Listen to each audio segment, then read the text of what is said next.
Good morning everyone, সবাইকে সুপ্রভাত।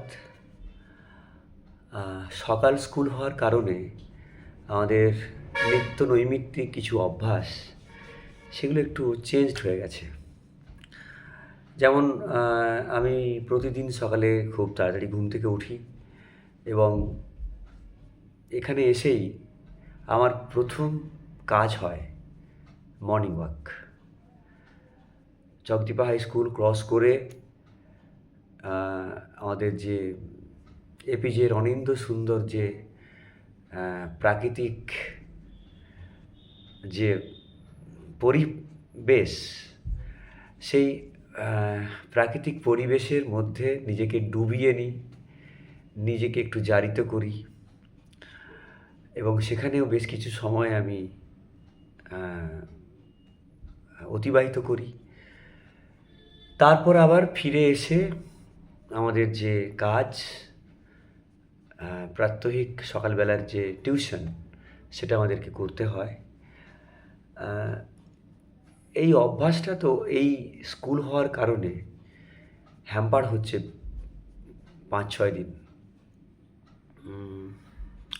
Morning walk থেমে গেছে, ঘুম থেকে উঠতেও সকালবেলা দেরি হচ্ছে, ইভেন টুডেও।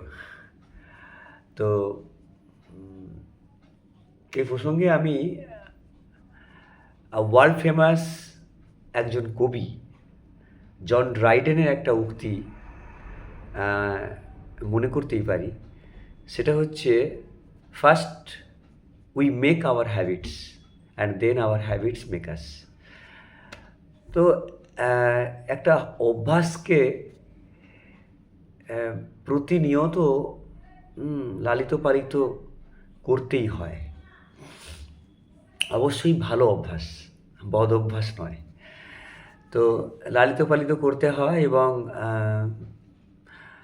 সেই অভ্যাসের ভেতর থেকে আমাদের জীবনের যে উদ্ভাস, সেটা আলোকিত হয়, আমাদের স্বাস্থ্য উজ্জ্বল হয়, স্বাস্থ্য ভালো থাকে।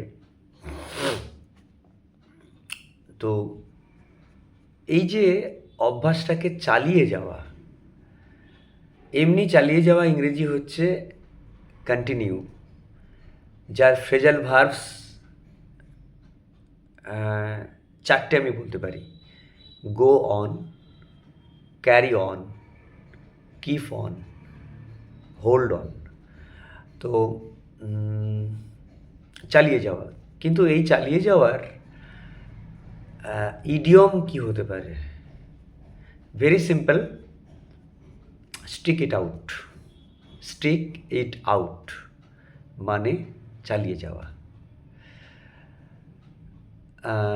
It is very difficult job, but I have to stick it out. ওকে, এইটুকুই আজকে লার্নিং আমার মনে এলো। তার সঙ্গে আমি জুড়ে দিলাম আমার ব্যক্তিগত কিছু অনুভব। সকালবেলার এই যে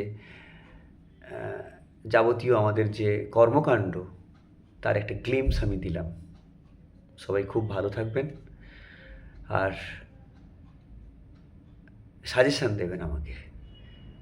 thank you very much. Tata.